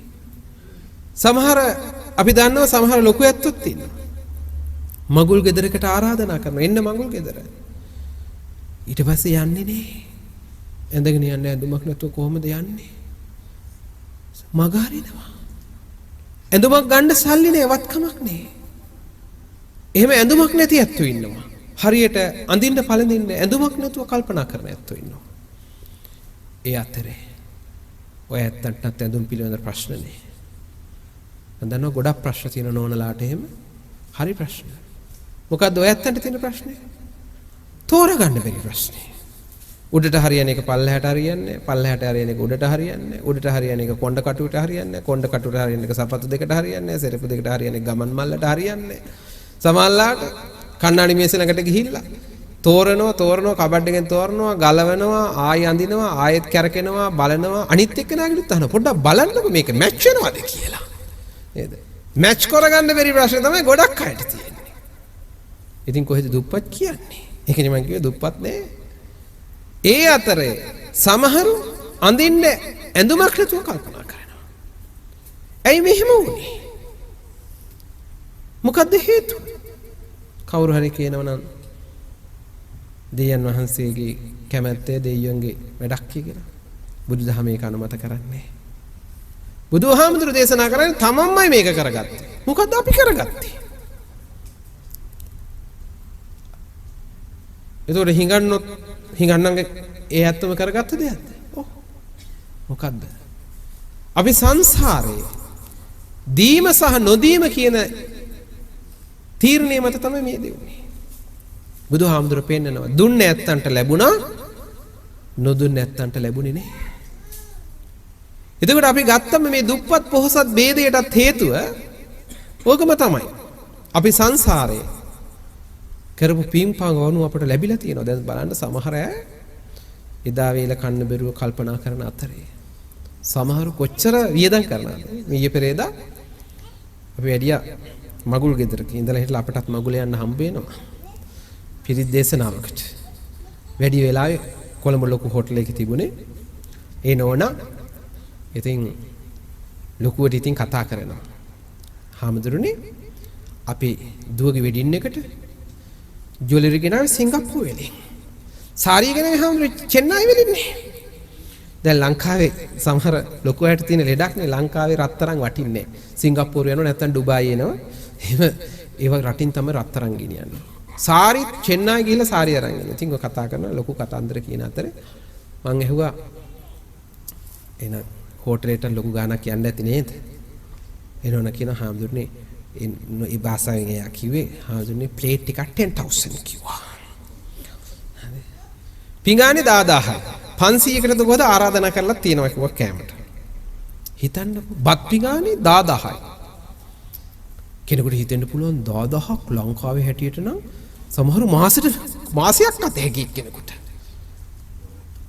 ඔබ හිතන්න 10000ක කෑම වේලක් කාලා අපි හිතමු දවල් ඒ කෑම වේල කාලා සති කීයක් ඉන්න පුළුවන්ද? නේ හැන්දෑවෙනට ආයෙත් කන්න වෙනවා. උපරිම බඩේ ගානට කන්න පුළුවන් නේද? සතියක් ඉන්න බෑනේ. දවල් කෑම නම් ආයෙ රැයට කන්න වෙනවා. 10000ක කෑවයි කියලා නේ. මේ පාරේ යනකොට මම දැකලා තියෙනවා බෝඩ් ගහලා තියෙනවා කෑම පාර්සල් රුපියල් 80යි 100යි 150යි 200යි 250යි 300යි 500යි එතනින් එහා මිල නෑ. ඕන ගානකට කත හැකියවන්න ගාල්ලේ පැත්තේ පෙරේද හෝටලයක් ඇරියා. ගියොත් එහෙම කාලා යන්න පුළුවන්. වේලක් 17500යි. එක වේලක්. හොඳට කන්න පුළුවන්. එතකොට හිතන්න දැන් එහෙම කන්නත් ඉන්නවා. එතකොට දැන් රුපියල් 80 බත් පැකට් එක අරන් ගිය මිනිස්සයාත් ගිහිල්ලා දවල්ට කාලා රැයට කන්න ඒ මිනිස්සයාටත් බඩගිනි වෙනවා. රුපියල් 10000 පිඟානේ කාපු මිනිස්සයාත් ආයෙත් රැයට කන්න හොයනවා. එතකොට අපිට කියන්න පුළුවන්ද අර 10000 වේදම් කරන්න එපා රුපියල් 100 බත් පැකට් ගෙල්ල දෙන්න කියලා මගුල් ගෙදර ඇත්තන්ට. ඒ ඇත්තන්ට හොඳට සංසාරේ ලැබිලා තියෙනවා දෙන්න පුළුවන්. ඒ හින්දා ඒ ඇත්ත ඒ දේ කරනවා. ඒක ඒ ඇත්තන්ගේ සසර පිනට ලැබිච්ච එකනේ. දැන් ඒතකොට මේ ඇත්තෝ දැන් ඔබ හිතන්නකෝ ඔබ දුප්පත් කියලා හිතන්නේ ඇයි? අපි සාපේක්ෂව හිතනවා. අරයට වඩා මන් දුප්පත්. හැබැයි නැති මිනිස්සුන්ට වඩා හිතලා බලන්නකෝ අපි කොච්චර පොහොසත්ද කියලා. ඔය ඇත්තෝ ගත්තොත් කොච්චර වාසනාවන්තද? සමහරලාට ඉතින් අඩුපාඩුකම් ඇති. නැති ඒවා ඉතින් කීත හැකිනේ. නැති ඒවා ලියාගෙන යන්නකෝ. මටත් තියෙන ගොඩක් කෝච්චියක් නැත. ගුවන් යානයක් නැහැ. නේද? හෙලිකොප්ටර් මොකක්වත් නැහැ. ඉතින් කොහොම නැති ඒවා ලියන්න පුළුවන් නේ. නැති ඒවා ගොඩක් ලියත හැකි. මිනිස්සුන්ට ජීවත් වෙන්න අවශ්‍ය කරන පහසුකම් අතර මොනවද නැත්තේ? අපිට 4යි ඕනන්නේ වර්ග. බුදුහාමුදුරු පෙන්වුවා 4යි. කෑම. දැන් හාමුදුරන් ගත්තොත් චීවර පින්ඩ පාත සේනාසන ගිලනක් ප්‍රත්‍ය. චීවර කිව්වේ සිවුරු. අඳින්න ඇඳුම්. අඳින්න ඇඳුම් තියෙනවා නම්. පින්ඩ පාත කිව්වේ දානේ. කන්න මොන හරි දෙයක් තියෙනවා නම්. සේනාසන ඉන්න තැනක් තියෙනවා නම් වැටිලා ඉන්න තැනක් තියෙනවා නම්. ඊළඟට අසනීප වුණාම බෙහෙත් ටිකක් ගන්න පුළුවන්. ඔච්චරයි ඕනන්නේ. එතනින් එහා මොනවද අපි හොයාගත්තේ? ලබාගත්තේ. ආසාව. ආසාවන් ගල කෙලවරක් නෑ. ඒවයි තියුම් සන්තර්පණය කරන්න මේ ලෝකේ කාටවත් බෑ. ඇයි? කොච්චර ආසාවන් පුරවන්න බෑ. අවශ්‍යතා ටික සපුර ගන්න පුළුවන්. එතකොට බුදුහාඳුර පෙන්නවා මේකට හේතුව මේ සංසාරේ අපි ලැබිල්ලට හේතුව දීම නොලැබිල්ලට හේතුව නොදීම. අපි ගත්තොත් හරි ලෝභයිනේ නේ. ඒක කියන්න කැමති නෑ. කාට හරි කියන්නකෝ එයා හරි ලෝභයි කියලා. කේන්ති යනවා ගා ගන්නත් ඒ මං කොයිද ලෝභ කියලා. ඕක හොඳට බලන්න පුළුවන් ලෝභද නැද්ද කියලා. ලංකාවේ ওই බස්වල කෝච්චි වල එහෙම යනකොට බලන්න පුළුවන්. බස් එකට ඉස්සරහ දොරෙන් හිඟන්නේ ඇතුළු වෙන්නකෝ බලන්න. කී දෙනෙකුට නිින්ද යනවද කියලා. සමහරු ෂෙනික නිින්ද. බොරුවට නිදා ගන්නවා. නිදා ගන්න බැරි අය අහක බලා ගන්නවා. එළිය බලාගෙන ඉන්නවා. අර මිනිස්සුયો කෑ ගහනවා. කන් ඇහෙන්නෙත් නෑ වගේ සද්ද නැතුව ඉන්නවා. ඇයි? කීයක් හරි දෙන්න වෙයි කියලා. අහක බලාගෙන ඉන්නත් බැරි. නිදා ගන්නත් බැරි. අනිත් අය මොකද කරන්නේ? අර හිඟෙන මිනිස්සයා පූර්ණ පරීක්ෂාවකට භාජනය කරනවා. ඔළුවේ සිට කකුල් දෙකටත් කකුල් දෙකේ සිට ඔළුවටත් හොඳට උඩට පහළට බලන. මොනවද මේ බලන්නේ? මොහු හිඟා කෑමට සුදුස්සෙක්ද? මොහුගේ අතපය තිබේද? මොහු කුඩුකාරයෙක්ද? මොහු කසිප්පු බීලාද? මොහුට කීයක් හරි දෙන්න තරම් වටිනා හිඟා කෑමට සුදුසු පුද්ගලයෙක්ද කියලා හොයලා බලනවා. මෙච්චර මේ පරීක්ෂා කර බලන්නේ රුපියල් 100ක් දෙන්නද? නෑ රුපියල් 2ක් දෙන්න. නේද? 100ක් දෙන්න නම් අච්චර හෙව්වත් කමක් නෑ. රුපියල් 2ක් දෙන්න තමයි අච්චර හොයන්නේ. හොයලා දෙන්න හිතුණයි කියන්නකෝ. ගත්ත පොකට් එක ඇරිය දුන්නද? ඒකෙත් බලනවා පෙරලා හිට මෙහෙට කරලා මාරු කාසියක් එහෙම තියනවාද කියලා. එතකොට පේනවනේ අපි හරි ලෝභයි. ලෝභකම කියන එක ඉස්මතු වෙනවා. හැබැයි ඉතින් එහෙම ඒ වගේ තැනක ඇඹරුණාට සමහරට පන්සලට 10 11 ඇදලා 5000 11 ඇදලා දෙනවා. ඊට වඩා ලොකු ගණන් දෙන ඇත්තෝ ඉන්නවා. ඒ ලෝභකම කියන එක වෙලාවකට ඉස්මතු වෙන එක වෙලාවකට යටපත් වෙනවා. අපි සංසාරේ එහෙම දුන්නේ නැත්තන්ට ලැබිලා තියෙනවා. නොදුන්නේ නැත්තන්ට ලැබෙන්න විදිහක් අපි හිතන්න දෙනකොට මේ දීම ගැන කියනකොට අපි දුන්නොත් සසර මුනාත් ඉපදුනා. වැරදිලා හරි බල්ලෙක් කුලායි කියලා ඉපදුනා කියන්නකො. ඒ ඉපදුනත් පොහොසත් බල්ලෙක් කියලා උපදින්නේ. හඳුනන්නේ බල්ලන්ට කොහෙන්ද සල්ලි කියලා හයිනේ. පොහොසත් බල්ලෝ ඉන්නවා දුප්පත් බල්ලෝ ඉන්නවා. සල්ලි වලින් නෙමෙයි පහසුකම් වලින්. සමහරවිට ඔය පන්සල් වල එහෙම මන් දන්න අපේ පන්සල් වල ගෙනත් දාලා ඉන්නවා පාරවල් වල ඉන්නවා දුප්පත් බල්ලෝ වල්ටේෂන් නේද? උන්ට කිසිම chance එකක් නැහැ. ඛණ්ඩ දෙයක් නැහැ. පන්සලෙත් හිටියාම බලන්නකො ආවාසගේ පැත්තට ගියාම දීබල්ලා කියලා හාමුදුරුවෝ එහෙන් එලවෙනවා. ඔය චෛත්‍ය පැත්තට ගියාම උපාසකම්ම දීබල්ලා කියලා එලවෙනවා. වැස්සට තෙමෙනවා, අවුවට වේලෙනවා. ඔය බුද්ධ පූජාව හරි මොන හරි ටිකක් කනවා. පාරේ තියෙන කුණු ගොඩක් ඇහිඳගෙන කාලා ඔය ලෙඩක් වුණත් කවුරුවත් නැහැ. ඉතින් ඔය වාහනයක් කෙනෙකුට අරහෙට යන්නත් ඕනේ, මෙහෙට යන්නත් ඕනේ. දුක් විඳ ඉන්න අහිංසක දුප්පත් බල්ලොත් ඉන්නවා. ඒ සංසාරේ සතෙක් වෙලා ඒත් පිනක් කරගෙන නැති බල්ලෝ. සමහර බල්ලෝ ඉන්නවා හොරි පින්වන්තයි.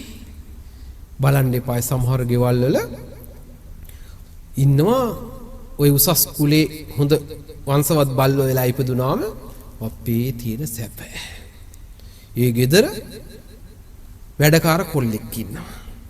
ඌට කොල්ලට සැටියේ වාඩි වෙන්න තියා ගේ ඇතුලෙන් යන්න දෙන මිනිහා ගේ වටේ යන්නේ. බල්ලා සැටියෙත් බුදියනවා, ඇඳෙත් බුදියනවා, ඌව නාවනවා, අර ප්‍රාඩෝ ඉන්ටර්කූලර් වල දාගෙන එක්කන් යනවා. කොල්ලට අසනීප වුණාම ඌ බස් එකේ ගිහලා බේත් ගෙන්න ඕනේ.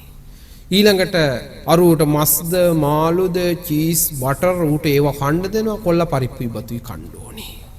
ඊටකොට අර බල්ලට තියෙන සැප ඌ අත ගානවා, උම්ම දෙනවා, ඌට කිස් කරලා පුදුම තරම් ආදරෙන් ඌට සලකන ඔක්කොම ගෙදර හරි කරුණාවයි. කොල්ලාට කිසිම ආදරයක් කරුණාවකට ඌට සැර කරනවා, කෑ ගහනවා, කිසිම chance එකක් නැහැ. මේක දිහා බලාගෙන ඉන්න කොල්ල කියනවා මේ ගෙදර වැඩකාර කොළුවෙක් වුණාට වඩා හොඳයි මේ ගෙදර බල්ලෙක් වෙලා ඉපදුනා නම් කියලා. බල්ලට තියෙන සැප කොල්ලට නැහැ. එතකොට මිනිස්සෙක් කියලා උපදින්න පිනක් තිබුණා. හැබැයි සසර පින් කරලා දන් දීලා නේ, පින්කම් කරලා නේ. එතකොට සංසාරේ අකුසල කර්මී නිසා බල්ලෙක් කියලා ඉපදුනා. දුන්න දාන ආනිසංස කපා හරින්න පුළුවන්ද? බෑ. අන්න විපාක. අන්න ඒක මතක තියාගන්න. සමහර ඇත්ත මේක දැන් අද කාලේ හරියට වැරදිට තේරෙන්නේ. පින්කම් කරලා වැඩක් නෑ, නිවන් දකින්නම උත්සාහ කරන්න ඕනේ කියලා කියනනේ. නිවන් දකින්න ඕනේ. ඒ දවස්වල ඒ අතර පින්කම් නොකලා නිවන් දක ගන්න බැරි වුණොත් එහෙනම් මොකද වෙන්නේ? පින්කම් ඕනේ නැහැ කියලා දන් දීලත් වැඩක් නැහැ, සිල් අරගෙනත් වැඩක් නැහැ කියලා ඔය ටික අත්හැරලා වැඩේ කරන්න පටන් ගත්තොත් එහෙනම් මොකද වෙන්නේ? ඊළඟ ආත්මෙදී උපදී පින නැහැ. මේ දඩු ගානේ ප්‍රත්‍ය පහසුකම් ටිකවත් නැති වෙන්න පුළුවන්. දැන් සමහර දේවල් අපිට ඒ සංසාර පිනට දැන් ඔය ඇත්තොත් ගත්තොත් එහෙම මේ රටකින් රටකට ඇවිල්ලා මේ විඳින්නේ මොකක්ද? පිනක් තියෙනව නැත්තම් හිතන්නකෝ සමහර කොළඹට ඇවිල්ලා නැහැ. සමහර කොළඹ දැකලා නැහැ. එහෙම ඉන්නවා. නගර දැකලා නැහැ සමහර ඇත්තෝ. ලංකාවේ කොච්චර ඉන්නවද දන්න ඔබ අහලා පුදුම වේ සමහරලාට. තාම මුහුද දැකලා නැති අය ඉන්නවා. හිතන්නකෝ ලංකාව වටේ මුහුද. සමහර මුහුද දැකලා නැහැ සමහර ඇත්තෝ. සමහරු ඉන්න කෝච්චියක් දැකලා නැහැ. ඒ අතරේ සමහරු අහසේ යන ගුවන් යානා දිහා බලලා ඒ දිහා බලලා අනේ අපිට නම් ජීවිතේ කවදාවත් යන්න වෙන්නේ නැහැ කියලා හිතන ඇත්තත් ඉන්නවනේ. ඒ අතින් ඔබ හිතන්නකෝ ගුවන් යානාවල යන්න රටේ ලෝකෙ ඇවිදින්න මොන හරි ටිකක් කාලා ඇඳලා ප්‍රශ්න ඇති දුක් ඇති ඌව නැති කරන්න බෑ. ඉතින් එහෙනම් සංසාරයෙන් එතර වෙන්න ඕනේ. මේ ඔක්කොම හමුවේ අපි බුදුහාමුදුරේ දා කියලා දුන්නේ අපට නොපෙනෙන දෙයක් අපිත් එක්ක එනවා. ඒක තමයි කර්මය කියලා කියන්නේ. සුබට කියලා දුන්න සුබ කම්මස්සකා මානව සත්තා කම්ම දායාදා කම්ම යෝනී කම්ම බන්දු කම්ම පටිසරණ. නෑෙක් වගේ අපි කරන කුසල අකුසල ඇවිල්ලා අපිත් එක්ක ওই විදිහට අත් කරලා දෙනවා. ඒ නිසා දුන්නේ නැත්තන්ට ලැබෙනවා. නොදුන්නේ නැත්තන්ට ලැබෙන්න විදිහක් නෑ. එතකොට දීම ගැන හිතනකොට හිතන්න පුළුවන් අපිට කියලා ඉතින් ලොකුවට දෙන්න පුළුවන් ඒ හැමදෙරුනේ. දෙන තරම ලොකුද පොඩිද කියන එක නෙමෙයි හිතේ සතුටින් දීමයි වැදගත් වෙන්නේ. අල්ලගෙන දෙන්න නැතුව අතින් දෙන්න නැතුව හිතින්ම දෙන්න ඕනේ. අතින් දෙන්න නැතුව හිතින් දෙන්න කියලා කියන්නේ පොඩි කතාවක් කියන්නම් පැහැදිලි වෙන්න. ඒක උපාසකම්ම කෙනෙක් හිටියා. හොඳ දවසක් පාපිස්සක් හදාගෙන ගිහලා හාමුදුරන්ට පූජා කරනවා. හාමුදුරන්ට ඉතින් මේක මහ ලොකු නෑ. හාමුදුරන්ට දීලා කියනවා හාමුදුරනේ මේක හාමුදුරන්ගේ ඇඳ ළඟ හාමුදුරු පාපිය දාන්න තියාගන්නයි කියලා පූජා කරලා ගියා. අනිත් පහුද ඉතින් වැස්ස වැහැලා ඉතින් හාමුදුරු එනකොට මේක ආවාසගේ ඉස්සරහා දාලා තිබුණා. උපාසකම්මට මේක දැක්කම හරි හරියට කේන්ති ගියා. හාමුදුරන්ට කියනවා හාමුදුරනේ මම මේක දුන්නේ හාමුදුරන්ගේ ඇඳ ළඟ හාමුදුරන්ට පාපිය දාන්න තියාගන්න කියලා හාමුදුරු මේක ඉස්සරහා දාලා ගෑනු මිනිස්සු ඔක්කොම මේක කකුල් පිහ දානවා. ගෑණිට අමාරුව අනිත් ගෑනු මිනිස්සු කකුල් පිහ දානවායි කියලා මේකේ. ඉතින් මේ කියාගෙන යනවා හාමුදුරු කලබල වුණේ සද්ද නැතුව ඉඳලා යන්න ලැහැත්තිච්ච කියලා අර පාපිස් අකුලලා බෑග් එකකට දාලා හාමුදුරු මෙන්න මේක උපාසකම් අරයි යන්න කවදා හරි හිතින් පූජා කරන දවසක අරන් එන්නේ කියලා. එතකොට තමයි උන්දට තේරුනේ අතින් දුන්නට හිතින් දීලා නැහැ. අපි සමහර ඒවා අතින් දෙනවා හිතින් දීලා ඕක අල්ලගෙන ඉන්නවා මේ දුන්නේ එකත් ඕක මගේ එක මන් දුන්නේ එක. ඒකනේ ප්‍රශ්නේ වෙලා තියෙන්නේ. සමහරුන්ට නම් ගහන්න පුදුම රෝගයක් තියෙනවා. මන් දන්නේ නම් ගහන්න ගියාම ගහගෙන යනවා බලන්නකෝ මොකේද නොගහන්නේ කියලා. කොට්ටෙත් ගහනවා, පැදුරෙත් ගහනවා, පිඟානෙත් ගහනවා, කෝප්පෙත් ගහනවා, ලයිට් එකෙත් ගහනවා, ෆෑන් එකෙත් ගහනවා. අවසානයේ පඩික්කෙමෙත් නම ගහලා තමයි නතර කරන්නේ. මීයේ පෙරේද ආදාහනයකට වෙඩියා ගිහින් බැලුවම පඩික්කමක නම ගහලා. ඉස්සර පඩික්කම් වල පන්සල් වලින් ගහනවා නම චුටි අකුරක් දෙකක් ඇටින් ගහනවා අර මාරු වෙයි කියලා. මේක එහෙම නෙවෙයි මට මතක නැහැ මොකද නමක් තියුණා. අර කෙල ගහන එක ඇතුලේ ඉල්ලන්නේ මොකද නම ලියලා නිවන් සැප ලැබේවා කියලා. අරකට කෙල ගහත හැකිද කියන්නකෝ අරක බල නිවන් නෙවෙයි පඩික්කම් සැප තමයි තියෙන්නේ. ඉතින් සමහර තේරුම් ගන්නේ. මම දන්නවා සමහර පැතිවල අර පූජා කරන්න ගියාම හැම එකෙම අර 7 දවසේ දානි දෙනකොට සමහර පැතිවල ආහි මොනරාගල පැත්තේ එහෙම පූජා කරනවා. කොට්ටේ, පැදුරයි, ඊදලයි, කොස්සයි, අටපිරිකරේ ඔක්කොම සෙරෙප්පු දෙකයි පූජා කරනවා. අර ලස්සනට කොට්ටයක් හදලා, කොට්ටුරේ හරි ගස්සලා, ලස්සන රේන් දාල්ලලා, මල් මහලා ඔක්කොම කරලා උපාසකම්මගේ නමත් ලියනවා. හරි. අපි හිතමුකෝ සීලවති කියලා සීලවති උපාසිකා මාතාවට නිවන් සැප ලැබේවා කියලා ගහලා පූජා කරනවා. මං අහනවා මේ ඇත්තෝ නිදාගන්න ගිහිල්ලා මැරිච්ච කෙනෙක් මතක් කරගන්න කවුද කැමති? මැරිච්ච ඇත්තෝ පණ බයයි නේද? මැරිච්ච ඇත්තෝ මතක් කරගන්න නිදාගන්න ගිහිල්ලා. හැබැයි හාමුදුරු සැතපෙන්න ගිහිල්ලා අර මැරිච්ච සීලාවති උපාසකම්ම මතක් කරගෙන නිදාගන්න ඕනි හැමදාම. ඇයි? කොට්ටේ ඔළුවේ තියෙනකොට කියවෙනවනේ අකුරු ටික. සීලවිති උපාසිකා මාතාවට නිවන් සැප ලැබේවා. මැරිච්ච ප්‍රාණයක් හිතන්නකෝ දැන් මේවා දැන් ඔය ඇත්තන්ටත් හිනහාවක් එනවා. හැබැයි අපේ මිනිස්සු කරනවා. මේ කොට්ටේ හිස තියන්නේ කවුද? හාමුදුරුවනේ. දැන් ගොඩක් වෙලාවට හාමුදුරුවෝ ඕක පාවිච්චි කරන්නේ නැහැ ගලවලා විසි කර දානවා සමහරලාට. මැරිච්ච ප්‍රාණකාරයක් හිතන්නකෝ කාන්තාවකගේ නමක් ගහලා අර විදිහට පූජා කරාම ඒක පාවිච්චි කරන්නේ කවුද? හාමුදුරුවෝ. මේව තේරුම් ගන්නේ සමහරක්. නම ගැහුවයි කියලා ඒ ඇත්තන්ට ලැබෙන නිවන් සැප මොකක්ද? බෞද්ධයා කියන්නේ බුද්ධිමතා. මේක තේරුම් ගන්න ඕනේ. දානය කියන එක දෙනව මිසක් අල්ලගෙන දීම නෙමෙයි, අතහැරලා දීම, අතින් දීම නෙමෙයි, හිතින් දීම. හිතින්ම නිදහස් කරලා දෙනවා නම් ඒ දාණය මහත්ඵලයි මහනිසංසයි. ඉතින් කාලය බොහොම ඉක්මනට ගෙවිගෙන යනවා. වෙලාව හරි. අද දවසේ මේ ඇත්තෝ මේ සඳහා ඥානේ මේ වටිනා කාලේ ඔබේ ජීවිතේ පැය දෙකක් විතර වෙන් කරගෙන මේ ඇවිල්ලා වටිනා පින්කමක් සිද්ධ කළා. මේ බෝධීන් වහන්සේ හමුවේ, චෛත්‍ය රාජානන් වහන්සේ හමුවේ, බුදු පිළිම වහන්සේ හමුවේ මේ මල් පහන් සුඳුම් ආදිය තැන්පත් කරලා ගාථා කියලා බෝධි පූජාව සිදු කරලා චුල්ල කම්ම විවංග සූත්‍රය ඇසුරෙන් ඒ ධර්ම දේශනාවක් වෙලාවේ හැටියට ශ්‍රවණය කරලා මේ රැස් කරගත්තා වූ පින් අපි දෙවියන්ට ඥාතීන්ට අනුමෝදන් කළ යුතුව පවතිනවා. ඉතින් අපි හැමදෙනාම බොහෝ වේලාවක් ධර්ම ශ්‍රවණය කළා, පින් රැස් කරගත්තා. ඉතින් රටකින් රටකට ඇවිල්ලා මේවන් උදාර පින්කමක් සිදු කරලා මේ රැස් කරගත්තා වූ පින් අපි දෙවියන්ට අනුමෝදන් කරමු. අපට ආශිර්වාද කරන සියලු ඉෂ්ඨකාමී දෙවියෝ මේ පින් අනුමෝදන් වෙත්වා. මේ පින් අනුමෝදන් වූ දෙවියෝ අපිව ආරක්ෂා කරත්වා. දෙවියනුත් අමා මහ නිවෙනින් සැනසේවා කියා ප්‍රාර්ථනා කරමු.